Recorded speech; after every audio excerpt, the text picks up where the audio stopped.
بسم الله الرحمن الرحيم ألف لام ميم ذلك الكتاب لا ريب فيه هدى للمتقين رب اشرح لي صدري ويسر لي أمري واحلل عقدة من لساني يفقهوا قولي الحمد لله الصلاة والسلام على رسول الله وعلى آله وصحبه أجمعين أما بعد السلام علیکم ورحمۃ اللہ وبرکاتہ۔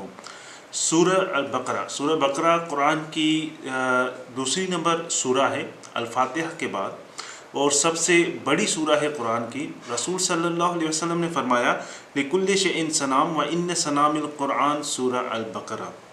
ہر چیز کا ایک عروج ہوتا ہے، اور سورہ بقرہ قرآن کا عروج جو ہے وہ البقرہ ہے، سورہ البقرہ ہے۔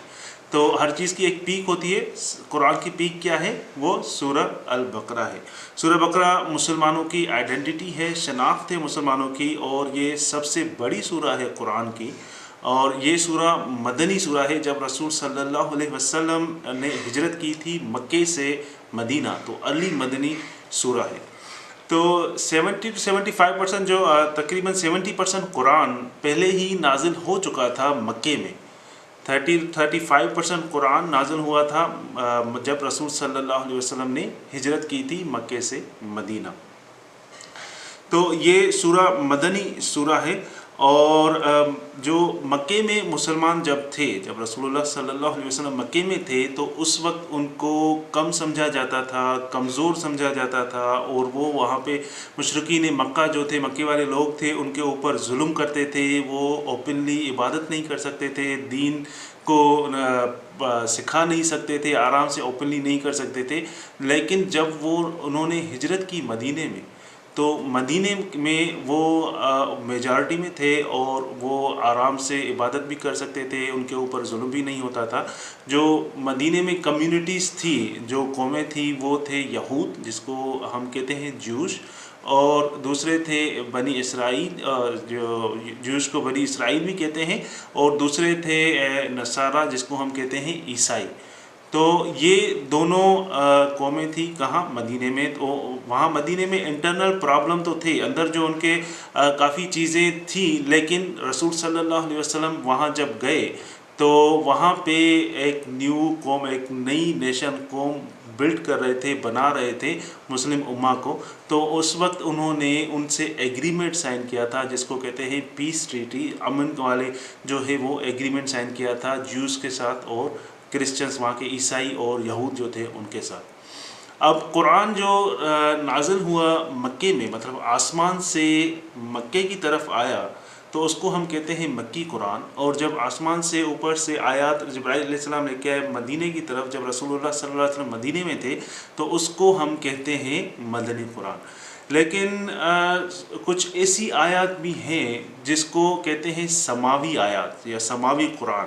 تو وہ قرآن آسمان سے اوپر سے نیچے نہیں آیا، لیکن رسول صلی اللہ علیہ وسلم اوپر گئے تھے، اور ان کو وہاں پہ وہ آیات دی گئی تھی، اس کو کہتے ہیں سماوی قرآن۔ وہ کچھ آیات ہیں جو وہ بھی پارٹ ہیں سورہ البقرہ کی۔ سورہ بقرہ کی جو یہ سورہ بقرہ اس طرح نہیں ہے کہ کچھ مہینوں میں جو ہے وہ نازل ہو گئی تھی۔ مفسرین عالم دین یہ بھی کہتے ہیں کہ رسول صلی اللہ علیہ وسلم کو جو لاسٹ میں آیات ملی تھی، وہ بھی پارٹ ہیں سورہ البقرہ کی۔ تو کافی سالوں تک سورہ بقرہ جو ہے وہ نازل ہوتی رہی۔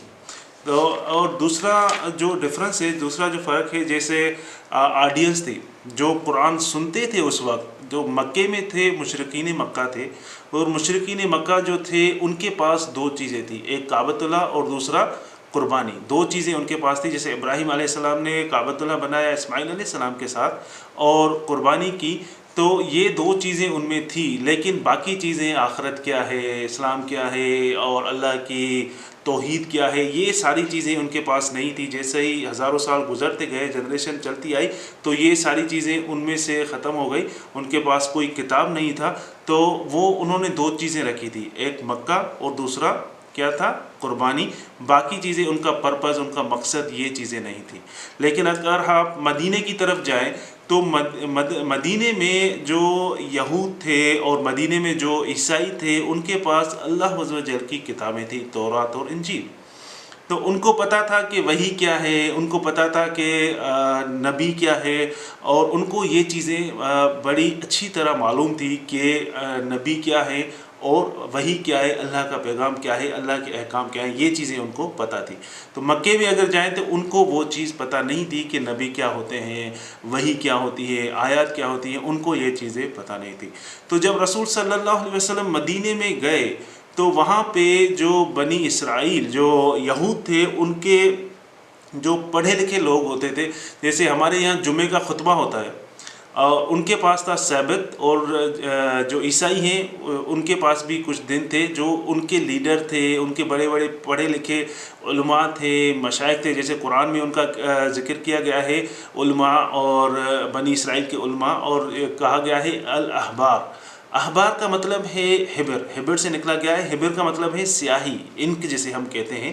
تو ان کے جو بڑے عالم دین تھے، مشائخ تھے اور بڑے لیڈر تھے، جن کے پاس بہت علم تھا، بہت نالج تھی، تو ان کو قرآن میں الاحبار بھی کہا گیا ہے۔ اس کا مطلب یہ ہے کہ وہ لوگ جو ہر وقت پڑھتے ہیں، پڑھاتے ہیں، سیکھتے ہیں اور سکھاتے ہیں، ہر وقت ان کا کام یہ ہوتا ہے، اور ان کے ہاتھ ہر وقت انک میں، سیاہی میں رہتے ہیں، اس کو قرآن میں اللہ سبحانہ و تعالیٰ نے کہا ہے الاحبار۔ تو وہ لوگ تھے بنی اسرائیل یہود کے جو علماء تھے، اور ان کے بڑے بڑے لیڈر تھے، اور ان کے جو بہت جسے کہتے ہیں ہائیلی ایجوکیٹڈ لوگ تھے بنی اسرائیل کے علماء، جو دین پڑھتے بھی تھے اور دین سکھاتے بھی تھے۔ ان کے پاس سبت تھا، مطلب ہفتے والا دن، وہ ان کے پاس لوگ آتے تھے، ان کو وہ دین پڑھاتے تھے، اللہ کے احکام بتاتے تھے، جیسے تورات میں اور انجیل میں چیزیں تھیں وہ ان کو بتاتے تھے۔ تو دوسری طرف رسول صلی اللہ علیہ وسلم کا جو اللہ سبحانہ و تعالیٰ نے بتایا ہے نبی الامی، مطلب نبی جو امی کا مطلب یہ ہے کہ جو کوئی ماں کے پیٹ سے جب نکلتا ہے بچہ تو اس کے پاس کوئی علم نہیں ہوتا، کوئی اس کے پاس تعلیم نہیں ہوتی۔ تو رسول صلی اللہ علیہ وسلم کو اللہ سبحانہ و تعالیٰ نے ڈسکرائب کیا ہے نبی الامی بہت سی جگہوں پہ۔ تو جب اس کا مطلب یہ ہے کہ رسول اللہ صلی اللہ علیہ وسلم کو پڑھنا بھی نہیں آتا تھا، یہ آپ کو پتہ ہے، ان کو لکھنا بھی نہیں آتا تھا، لیکن یہ ہمارے لیے جو امی، یہ جو الفاظ ہیں، یہ ڈسکرپشن ہے، یہ ایک صفت ہے رسول اللہ صلی اللہ علیہ وسلم کی، تو یہ ہمارے لیے پاک الفاظ ہیں، ہمارے لیے یہ الفاظ بہت پاک ہیں۔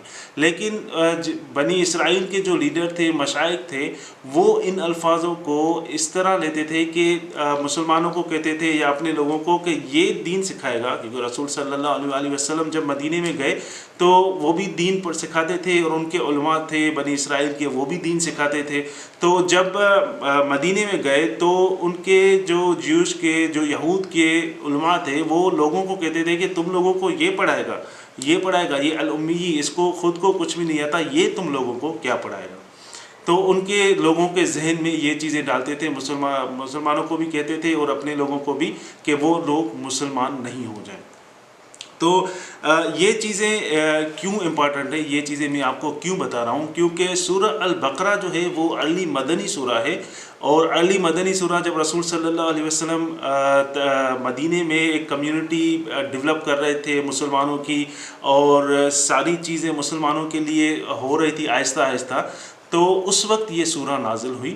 اور اس سورہ میں جو سب سے پہلے حرف ہے، سب سے پہلی جو آیت ہے وہ ہے الف لام میم، اس کو حروف مقطعات کہتے ہیں۔ تو الف لام میم جب رسول صلی اللہ علیہ وسلم نے یہ کہا الف لام میم، اچھا دوسری یہ بات کہ ابھی اگر قرآن پڑھا جاتا ہے تو کوئی بھی گزرتا ہے یا کوئی بھی سنتا ہے تو اس کو قرآن سمجھ میں نہیں آتا، لیکن ان دنوں میں جب کوئی بھی قرآن پڑھتا تھا، جب آیات ایک دوسرے کو سناتے تھے، پڑھتے تھے، تو بنی اسرائیل کے لوگ یا مشرک کوئی بھی گزرتے تھے تو ان کو یہ چیز سمجھ میں آتی تھی۔ تو اللہ سبحانہ و تعالیٰ نے ڈائریکٹ کافی جگہوں پہ ایڈریس کیا ہے یا بنی اسرائیل، تو ان کو یہ چیزیں تھی کہ یہ قرآن جو ہے ہمارے اوپر کمنٹ کر رہا ہے، یہ جو ہے ہماری باتیں کر رہا ہے، تو وہ غور سے سنتے تھے۔ جب رسول صلی اللہ علیہ وسلم نے پڑھا الف لام میم، اب ایک کافی لوگ ہوتے ہیں جن کو اردو آتی ہے، بول لیتے ہیں، سن لیتے ہیں، لیکن ان کو پڑھنا نہیں آتا، لکھنا نہیں آتا۔ کافی لوگ ہوتے ہیں ان کو انگلش بولنا آتی ہے، انگلش سمجھ میں آتی ہے، لیکن وہ پڑھ نہیں سکتے اور لکھ بھی نہیں سکتے۔ تو جب اردو کے ان کو الفابیٹ آپ دکھائیں گے ان لوگوں کو تو وہ پڑھ نہیں سکیں گے کہ یہ کیا لکھا ہوا ہے اردو میں۔ جب رسول صلی اللہ علیہ وسلم نے الف لام میم پڑھا تو ایک قسم کے جو ان کے پاس جو ان کے پڑھے لکھے لوگ تھے ان کے پاس ان کے ذہنوں میں ایک کوشچن آ گیا، ایک سوال اٹھا کہ اس کو کون ہے، اس کا ٹیچر کون ہے، کون اس کو سکھاتا ہے؟ اگر یہ پڑھا لکھا نہیں ہے تو یہ اس کو پڑھتا علم، یہ اس کو اس طرح نہیں پڑھتا الف لام میم۔ اور اس الف لام میم کی معنی کیا ہے؟ چاہے ان کو جتنی بھی عربک آتی تھی، لیکن قرآن کی جو عربک تھی، قرآن کی عربی ہے، تو وہ جو عربی ہے قرآن کی، اس میں ان کی عربک سے بہت ڈیفرنٹ ہے۔ قرآن کی عربک کا گرامر، ان کی جو سینٹنس، یہ ساری چیزیں جو ہیں وہ ان کی عربک سے بہت ڈیفرنٹ ہے۔ کافی ایسی چیزیں ہیں قرآن میں جو انہوں نے فرسٹ ٹائم سنی، جیسے الف لام میم انہوں نے پہلے نہیں سنا تھا، ان کے ذہنوں میں کوشچن چلا گیا، یہ ہے کیا، یہ کون ہے اس کا ٹیچر، اس کو کون سکھاتا ہے، اور یہ اس نے کہاں سے پڑھا، یہ کہاں سے پڑھا؟ جیسے میں جو ہے وہ میٹنگ کرتا تھا، جیسے ہم لوگ میڈیکل کے ڈاکٹرز کے ایگزام دیتا ہوں تو ہم لوگ آپس میں ڈسکس کرتے تھے، کوئی بھی اگر کوئی چیز بتاتا تھا کہ کسی چیز پہ اگر پتہ نہیں ہوتی تھی تو جب کسی چیز وہ اس کو دوسرے ڈاکٹر کو ہم بتاتے ہیں تو وہ کہتا ہے کہ یہ تم نے کہاں سے پڑھا؟ سب سے پہلے یہ کوشچن تھا، یہ تم نے کہاں سے پڑھا، یہ تم نے کس نے بتایا، یہ جہاں سے پڑھا ہے وہ کتاب مجھے بھیجو، وہ نام بتاؤ، وہ پیج نمبر بتاؤ۔ تو ایک کوشچن جو ہے وہ ذہن میں جاتا ہے، تو ان کے ذہن میں ایک کوشچن، ایک سوال اٹھا کہ اس کو سکھانے والا کون ہے؟ اب رسول صلی اللہ علیہ وسلم کو سکھانے والا کون تھا، ان کا ٹیچر کون تھا؟ اللہ سبحانہ وتعالیٰ کہہ رہا ہے قرآن میں، الرحمن علم القرآن، میں نے قرآن سکھایا۔ اللہ سبحانہ وتعالیٰ یہ نہیں کہہ رہا قال القرآن کہ میں نے قرآن کو کہا، اللہ سبحانہ وتعالیٰ کہہ رہا ہے علم القرآن، میں نے قرآن سکھایا۔ اللہ سبحانہ وتعالیٰ نے قرآن جو ہے وہ سکھایا۔ اب جو ان کی زبان تھی، ان کے بڑے بڑے شاعر تھے، جو عرب کے بڑے بڑے شاعر تھے، ان کو لینگویج آتی تھی، جوڑ توڑ ساری چیزیں ان کو آتی تھی، لیکن جب انہوں نے قرآن سنا تو انہوں نے کہا یہ جو چیز ہے یہ کون سکھا رہا ہے رسول صلی اللہ علیہ وسلم کو؟ یہ چیز ہم نے فرسٹ ٹائم سنی ہے، یہ کہاں سے آئی ہے؟ یہ اگر رسول صلی اللہ علیہ وسلم بتا بھی رہے ہیں، پڑھا بھی رہے ہیں، تو ان کو سکھانے والا کون ہے؟ یا کوئی کتاب ہے تو وہ کون سی کتاب ہے؟ کیونکہ قرآن کتاب نہیں آیا، جیسے کوئی ایک کتاب نازل ہوا، نہیں، آیات نازل ہوئی اور وہ القا ہوئی رسول صلی اللہ علیہ وسلم کے دل پہ، اور وہ صرف بولتے تھے، لوگوں کو بتاتے تھے، قرآن کوئی ایسا کتاب نہیں تھا۔ تو ان کے ذہنوں میں جو ہے وہ کافی چیزیں، سوال پیدا ہوئے کہ ان کو سکھانے والا کون ہے؟ تو حروف مقطعات، یہ الف لام میم، اور دوسری آپ جو کہ سورہ دیکھیں گے ان کے آگے بھی یہ حروف مقطعات ہیں، الف لام را میم ہا صاد، سو یہ ساری چیزیں حروف مقطعات کچھ صورتیں ہیں جن کے آگے ہے، لیکن ایک چیز کامن ہے اس میں، جب بھی حروف مقطعات آ رہے ہیں تو نیکسٹ جو چیز ہے، نیکسٹ کچھ آیات میں اللہ سبحانہ وتعالیٰ نے قرآن کا ذکر کیا ہے۔ جیسے قرآن میں اللہ سبحانہ وتعالیٰ فرما رہا ہے کہ متشابہات، کچھ آیات ہیں جن کی جو کلیئر نہیں ہے، جو متشابہات ہیں جو کلیئر نہیں ہے۔ ایک تو اللہ کے احکام بالکل کلیئر ہیں، جو بھی قرآن پڑھے گا اس کو سمجھ میں آ جائے گا، لیکن کچھ آیات ایسی ہیں جو بالکل کلیئر، جو بالکل واضح نہیں ہے، جب تک کہ آپ ان کو ڈیپ ریفلیکٹ نہیں کریں، تدبر نہیں کریں، تب تک آپ کو سمجھ میں نہیں آئے گا۔ تو کافی لوگ کیا کرتے ہیں کہ وہ ان آیات کو لے کر اور بحث کرتے ہیں جو بالکل جو اللہ سبحانہ وتعالیٰ نے نہیں بتائی چیزیں۔ اللہ عز و جل نے قرآن میں ساری وہ چیزیں بتائی ہیں جو میرے اور آپ کے فائدے کے لیے ہیں، جو قیامت تک جو بھی قرآن کو پڑھے گا، یہ نہیں کہ صرف مسلمان، جو بھی قرآن کو ہدایت کے لیے پڑھے گا اس کے لیے قرآن فائدہ مند رہے گا قیامت تک۔ تو اللہ سبحانہ وتعالیٰ نے یہ گائیڈنس دی ہے، یہ ہدایت دی ہے، اور اللہ سبحانہ وتعالیٰ نے یہ بھی فرمایا ہے یضل بہ کثیرا ویہدی بہ کثیرا، یہ کتاب جو ہے کافی لوگوں کو ہدایت دیتا ہے اور کافی لوگوں کو مس گائیڈ بھی کرتا ہے۔ تو یہ آپ کے اوپر ہے کہ آپ قرآن کو کس طرح پڑھتے ہیں، آپ اس قرآن کو کس طرح لیتے ہیں۔ تو یہ تو ہو گئی ان لوگوں کے لیے جو یہود تھے، جو ان کے بڑے بڑے عالم تھے، وہ کہتے ہیں ان کو سکھانے والا کون ہے اور یہ الفاظ کیا ہے، ان کا مطلب کیا ہے۔ تو اجماع علماء کا جو اجماع ہے، جو زیادہ تر میجارٹی علماء ہیں، وہ کہتے ہیں ان کا مطلب صرف اللہ سبحانہ وتعالیٰ کو پتہ ہے اور کسی کو نہیں پتہ، لیکن ہمیں یہ چیز پتہ ہے کہ ہر چیز کا کوئی نہ کوئی مطلب ہے، اور قرآن میں جو چیز اللہ عز و جل نے دی ہے وہ ہمارے اور آپ کے فائدے کے لیے ہے۔ یہ نہیں ہے کہ کوئی ٹیچر اگر کوئی اسٹوڈنٹس کو پڑھا رہا ہے اور وہ ان کو وہ چیز بتائے گا جو ان کو اس کی میننگ یا اس کا مطلب پتہ نہیں ہو، اس کا فائدہ نہیں ہو، لیکن جب ٹیچر وہی چیز بتاتا ہے جو اسٹوڈنٹس کو، جو شاگرد کو اس کا فائدہ ہو اور وہ اس سے فائدہ حاصل کر سکیں۔ تو قرآن کس نے سکھایا؟ اللہ عز و جل نے۔ تو اللہ سبحانہ وتعالیٰ نے ہر چیز کا مقصد رکھا ہے قرآن میں، کوئی بھی قرآن کی چیز بے معنی با مقصد کوئی بھی چیز نہیں ہے۔ قرآن کی ہر الفاظ کا، ہر حرف کا مقصد ہے، مطلب ہے، میننگ ہے، اور وہ ہمارے فائدے کے لیے ہے۔ تو اب اس میں مسلمانوں کے لیے کیا ہے؟ اللہ سبحانہ وتعالیٰ فرما رہا ہے واللہ یعلم وانتم لا تعلمون۔ اللہ ہی ہے جو اس کے پاس نالج ہے، جو جانتا ہے، آپ لوگ ہوں جو ان کو پتہ نہیں، آپ لوگ نہیں جانتے۔ تو جب بھی آپ قرآن کھولتے ہیں اور الف لام میم پڑھتے ہیں اور اس کے بعد قرآن پڑھنا شروع کرتے ہیں، اللہ سبحانہ و تعالیٰ جیسے کسی کو بھی اگر نئی جاب ملتی ہے کسی بھی کمپنی میں، کہاں بھی، تو وہ جاتے ہیں تو فرسٹ ڈے پہ ان کے لیے ایک اورینٹیشن ہوتی ہے اور اس کو بتایا جاتا ہے کہ آپ کو اس طرح کام کرنا ہے، اتنے گھنٹے کام کرنا ہے، یہ فائل یہاں رکھنی ہے، یہ چیز آپ کو یہاں سے ملے گی، اور یہ اورینٹیشن ہوتی ہے۔ تو اسی طرح جیسے اسٹوڈنٹس ہوتے ہیں وہ کالج میں جاتے ہیں، ان کا فرسٹ ڈے ہوتا ہے تو ان کو اورینٹیشن ہوتی ہے، فرسٹ ڈے کے لیے آپ کو اتنے آورس کے لیے پڑھنا پڑے گا، آپ کو جو ہے یہ سبجیکٹس اتنے 6 منتھس میں کمپلیٹ کرنے ہیں، آپ کے لیے یہ ٹیچرز جو ہیں وہ اسائن کیے گئے ہیں، آپ کو یہ چیزیں کمپلیٹ کرنی پڑیں گی۔ تو یہ فرسٹ ڈے اورینٹیشن ہوتی ہے۔ تو ہمارے لیے اللہ سبحانہ و تعالیٰ اورینٹیشن دے رہے ہیں کہ جب بھی آپ قرآن کھولیں تو ذہن میں یہ رکھیں کہ آپ کو کچھ نہیں پتہ، واللہ یعلم وانتم لا تعلمون۔ جب بھی آپ قرآن کھولیں تو ذہن میں یہ چیز رکھیں آپ کو کچھ نہیں پتہ، جو نالج ہے، جو علم ہے، وہ اللہ سبحانہ و تعالیٰ کو ہے، مجھے اور آپ کو نہیں ہے۔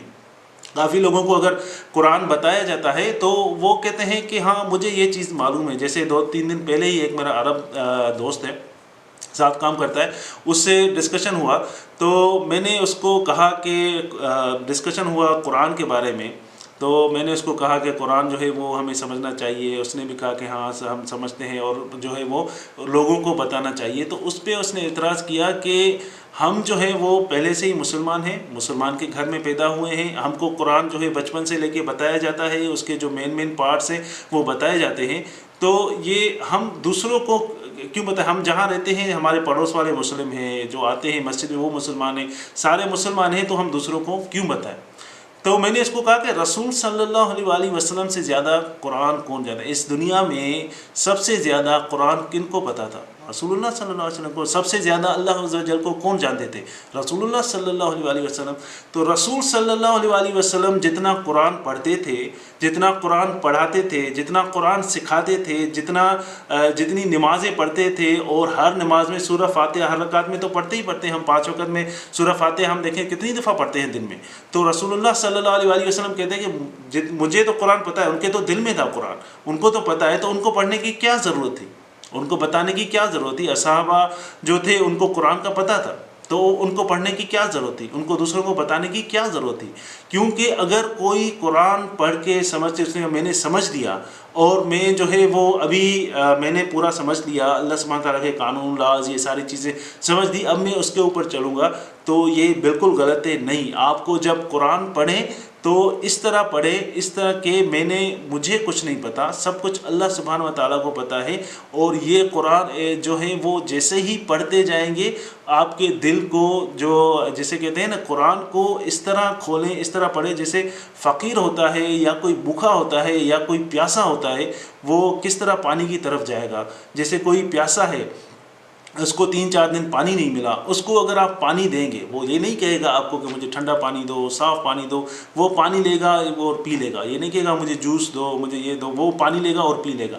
تو جب ہم قرآن کی طرف آئیں تو قرآن کو ہدایت کے لیے پڑھیں، اور ہمارے جو پچھلے کانسیپٹ ذہنوں میں ہیں وہ سارے دور رکھ کے، اور اوپن مائنڈ، کھلے دماغ سے قرآن کو پڑھیں اور اس کو سمجھنے کی کوشش کریں۔ اللہ سبحانہ و تعالیٰ ہمیں یہ اورینٹیشن دے رہا ہے، جب بھی آپ قرآن کھولو تو یہ سمجھو کہ آپ کو کچھ نہیں پتہ۔ تو یہ چیزیں ہمیں سمجھنی چاہیے کہ قرآن ہم کو پڑھنا ہے اپنی ہدایت کے لیے، اور جب آپ اس کو قرآن کو پڑھا اور آپ کو سمجھ میں آ گیا، آپ کو سمجھ رہے ہیں، تو یہ چیزیں دوسروں کو بتائیں۔ یہ نہیں ہے کہ میں نے سمجھ لیا قرآن، بس اب میں قرآن نہیں کھولوں گا۔ تو جب قرآن بندہ نہیں کھولتا اور قرآن نہیں پڑھتا اور دوسروں سے وہ قرآن کی باتیں نہیں ہوتی، تو شیطان جو ہے وہ منافقت کی طرف لے جاتا ہے۔ شیطان کہتا ہے کہ اب تمہیں ایروگنسی اور اس میں جو ہے وہ تکبر آ جاتا ہے کہ مجھے ساری چیزیں پتہ ہیں پہلے سے ہی، تو پھر اس میں سے وہ چیزیں نکالتا ہے کہ جس سے آپ لوگوں سے بحث کریں، متشابہ ان آیات پہ بحث کریں جن کا اللہ سبحانہ و تعالیٰ نے کلیئر چیزیں نہیں بتائی، ان آیات کو چھوڑ دیں جو بالکل واضح ہیں، جو بالکل کلیئر ہیں، لوگوں سے آپ کہیں ہاں مجھے پتہ ہے، مجھے نہیں بتاؤ آپ سننے کی، کیونکہ جب میں یہ کہتا ہوں مجھے پتہ ہے، مجھے پتہ ہے آپ مجھے نہیں بتاؤ، اس کا مطلب کہ قرآن A to Z مجھے